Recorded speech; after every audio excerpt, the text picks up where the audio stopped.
Now let's look at what are some of the methods that class gives us with. We have, for example, getName method, which returns a string. It tells me the name of the class. We have getSuperClass, which returns a class object for the parent class of the class on which I am doing a reflection.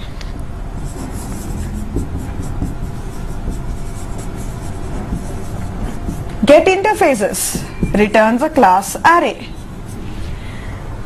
You can implement more than one interface on a class. So therefore getInterfaces returns a class array, one class object for each of the interface implemented.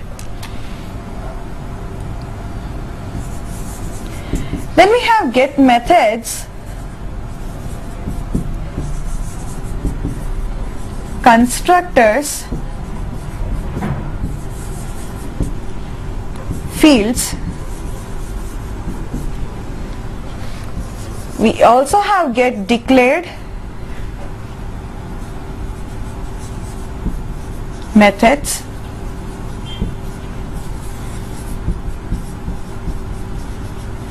getDeclared constructors, and getDeclared fields.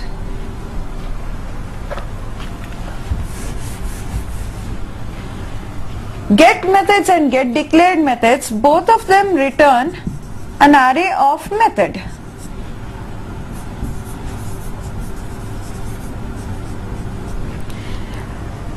getConstructors and getDeclared constructors return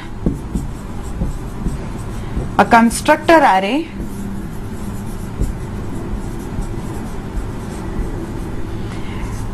and getFields and getDeclared fields return a field array.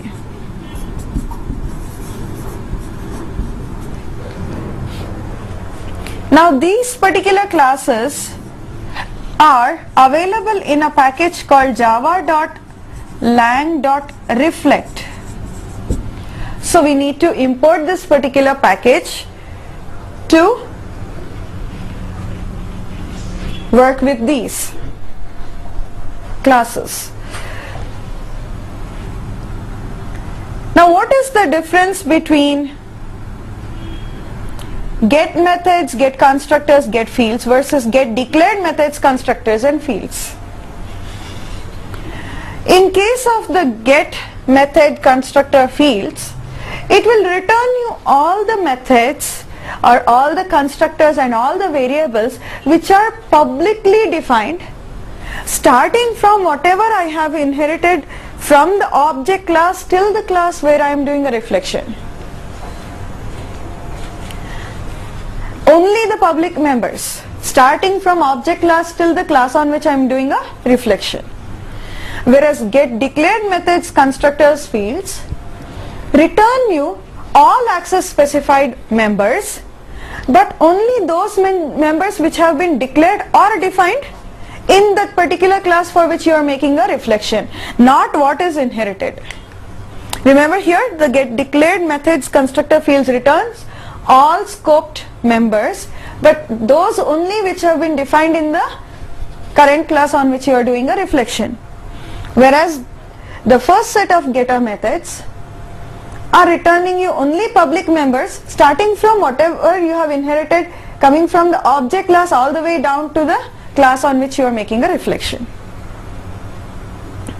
Now since each class can have more than one method, more than one constructor and more than one field, that is a variable, for each method, constructor and variable there is an object created, therefore this is an array here.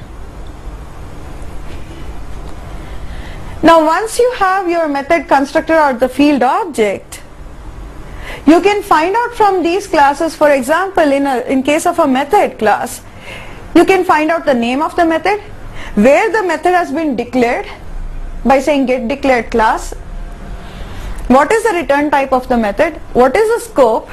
You can also invoke a method. Imagine a case where Get declared methods is returning your private method as well, and via reflection you are trying to invoke a method. You get a runtime error saying illegal access exception. So although you have an access using a method object, if you were to try to invoke it, you still get an error. So you cannot access appropriate scope members outside its area, outside its scope. Now let's take a look at the system class. The system class has all static members, class members. We have seen one of them, that is out variable, which is a variable of class printStream, which represents the standard output device. Similarly, a standard error device is represented as an instance of variable ERR, which is of type printStream. We also have input stream object called in the system class, which represents the standard input device. Apart from that, there are several other methods out here. For example, array copy, which takes an object array, that is the source,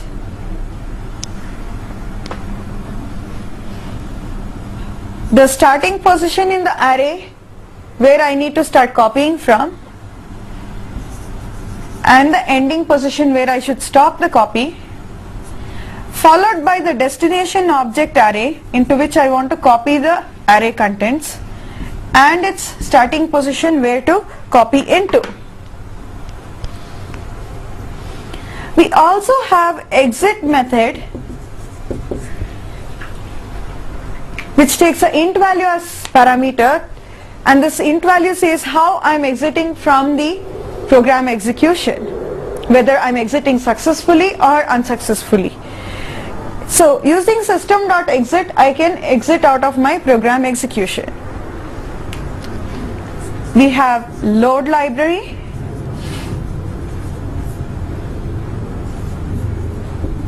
of string, which takes the library name. This is used to load the DLL file in which you might have defined your native methods.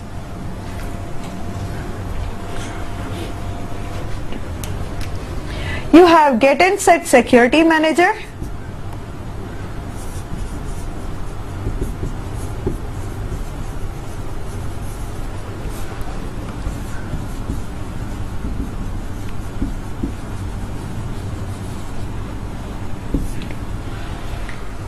get security manager returns your security manager object telling you whether any security manager has been set for your application. Similarly, you want to derive with your own security manager class, you can write that specifying what restrictions you want to place on your application, and load that security manager by calling set security manager in your application, passing the object as parameter. You also have GC, stands for garbage collector. Remember, while speaking about garbage collection, we said we can explicitly invoke the garbage collector function, but we also mentioned that does not guarantee you the garbage collector will execute at that point. So how do I call for a garbage collector? You call for it using the GC function from the system class. When you invoke this function, at the time of invoking this function, there is no guarantee that this method would be called. It will be called definitely sooner than it would have actually executed the application would have actually executed the garbage collector. Okay, but it does not guarantee the instance you are calling this garbage collector that it would invoke it.